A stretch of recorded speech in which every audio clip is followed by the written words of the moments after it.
Sepertinya ini banyak teman-teman yang belum menonton video saya yang di sebelah saya ini mungkin ya. Di situ saya sudah melakukan klarifikasi dan permohonan maaf apabila mungkin semua konten-konten saya itu kamu anggap mengendurkan semangat teman-teman YouTuber pemula sekalian. Di situ saya sudah mohon maaf gitu ya. Jadi hal itu semata-mata karena mungkin cuman salah persepsi saja. Karena pada dasarnya yang saya sampaikan itu adalah kenyataan atau realita yang ada. Tentunya yang saya alami, begitu ya. Dan ini ada kurang lebih pertanyaan yang hampir serupa. Coba kita akan baca bersama-sama. Cuma bisa ketawa lihat kontenmu bang. Itu kan tergantung penonton dan jam tayangnya. Kalau dikit nonton ya dikit juga gajinya. Makanya kreatif dong. Jangan asal-asalan ini itu. Jangan membuat pemula jadi lesu. Oke.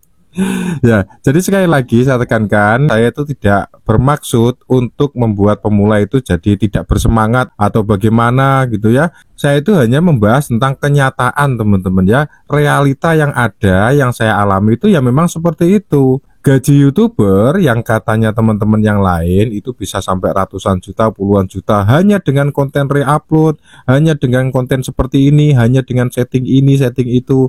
Dan ternyata dalam prakteknya sesuai pengalaman saya itu ternyata itu tidak berhasil gitu loh ya. Jadi bukan saya bermaksud untuk mengendurkan semangat teman-teman semua, akan tetapi di sini kita ranahnya adalah ranah kenyataan ya, atau berbicara realita atau mungkin cerita pengalaman lah, kurang lebih kan begitu ya. Jadi bukan maksud saya untuk mengendurkan semangat teman-teman YouTuber pemula sekalian. Nah, balik lagi kita ke yang dikomentari tadi, itu adalah video saya tentang di situ saya membahas komentar juga dari teman kita yang mungkin merasa down akhirnya setelah melihat gaji YouTube saya. Nah, di situ kan saya tampilkan juga gaji YouTube saya itu kurang lebih 50.000 per bulan, teman-teman. Itu pun kadang nggak genap gitu ya. Akan tetapi saya pun sebenarnya tahu teman-teman bahwa kalau penonton kita itu dikit ya jangan harap gaji gede gitu kan. Saya pun tahu dan paham hal itu teman-teman. Tapi kenapa saya bikin video seperti itu? Ya itulah namanya konten, itu ya. Jadi mudah-mudahan di sini teman-teman jadi terbuka pikirannya, terbuka pandangannya, bahwa apapun yang kalian di YouTube itu ya hampir semuanya adalah sebuah konten. Yang namanya konten itu bisa saja konten itu real, bisa saja konten settingan, atau mungkin konten-konten yang real tapi settingan. Nah, jadi macam-macam konten yang ada di YouTube itu.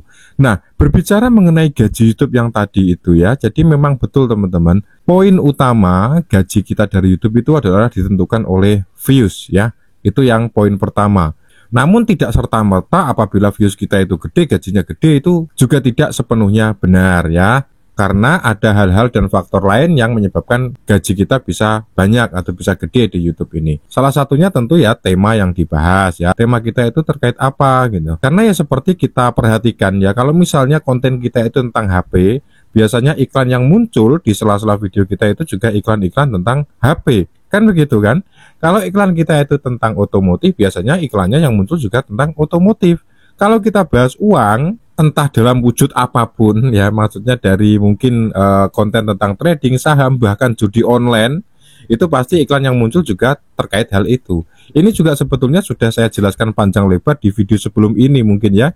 Jadi buat teman-teman yang mungkin baru menemukan channel Bahas YouTube ini, alangkah baiknya kalian menonton video-video saya yang sebelumnya agar tidak gagal paham ya. Karena jadinya nanti juga akan seperti ini. Belum melihat video-video saya, baru nemu satu ini, kebetulan kok lagi nggak cocok gitu ya. Jadi berkomentar seperti itu. Sebetulnya sih tidak masalah teman-teman ya. Jadi kalian mau berkomentar apapun dipersilahkan, karena di sini itu kita sifatnya adalah sharing. Namanya sharing itu ya kita utarakan semua apa yang menjadi ganjalan gitu kan, dengan tujuan agar dapatnya kalau kita sama-sama sharing itu bisa sama-sama membuka wawasan baru dan pengetahuan baru, baik saya pribadi dan buat teman-teman yang menonton video ini, kan begitu ya. Oke, jadi kembali lagi ke pembahasan tentang gaji tadi ya. Jadi realitanya atau kenyataannya gaji YouTube itu juga tidak semudah yang kalian bayangkan teman-teman ya. Kalau mungkin gaji ratusan juta, puluhan juta itu ya mungkin saja, akan tetapi ya tidak sembarang orang bisa mendapatkan gaji seperti itu. Kenapa? Ya karena dari tema konten jelas kita berbeda, dari cara penyampaian jelas kita berbeda, subscribernya juga beda, penontonnya juga beda, dan yang paling utama durasi tontonnya juga pasti berbeda. Kalau misalnya kita tidak pandai atau tidak cakap ya untuk menggait penonton atau apa namanya itu, mengunci penonton agar dia tidak skip atau agar dia tidak pindah ke video lainnya, itu ya dibutuhkan sebuah skill dan juga kebiasaan, atau mungkin bisa disebut bisa karena terbiasa gitu ya. Jadi kalau kita ingin mempertahankan agar penonton itu tidak skip, nah kita harus berpikir keras bagaimana caranya agar penonton itu terus menonton video kita sampai full durasi. Nah, kalau misalnya konten kita itu konten biasa, sebetulnya bisa dibuat semenarik mungkin, akan tetapi juga itu kembali lagi bergantung pada kreativitas masing-masing YouTuber lagi. Beda cerita lagi kalau misalnya kalian itu seperti bahas YouTube ini. Ini karena saya juga tidak terlalu memikirkan apakah nanti ada yang nonton atau enggak, ada yang subscribe atau enggak.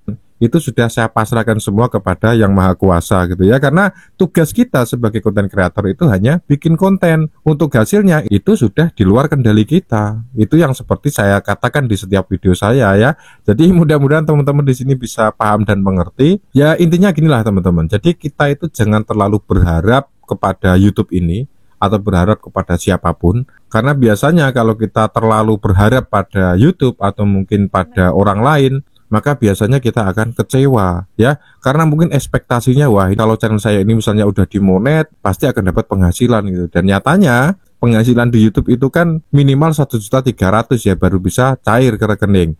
Kalau misalnya belum gimana Pak? Ya kita tunggu. Kita harus mengumpulkan gaji AdSense yang kecil-kecil itu sampai terkumpul 1.300.000 baru bisa kita cairkan.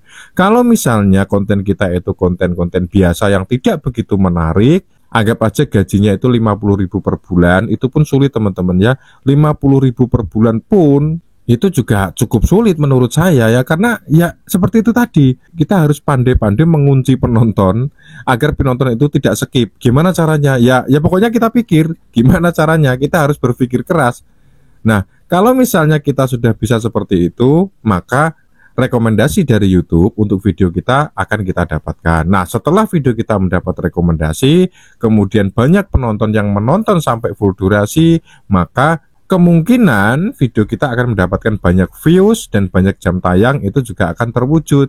Sehingga berdasarkan dua hal itu tentu gaji dari YouTube itu juga akan ikut meningkat. Mungkin seperti itu teman-teman ya. Jadi ya mudah-mudahan bisa dimengerti. Kalau mungkin teman-teman punya pendapat lain atau punya pengalaman lain atau bahkan cerita ya, cerita pengalaman apapun, misalnya punya channel udah 5 tahun gak ada yang nonton gitu ya, 0 views, kalian boleh langsung aja tuliskan di kolom komentar, nanti akan coba kita bahas bersama untuk belajar kita bersama. Terima kasih, sampai jumpa di video selanjutnya.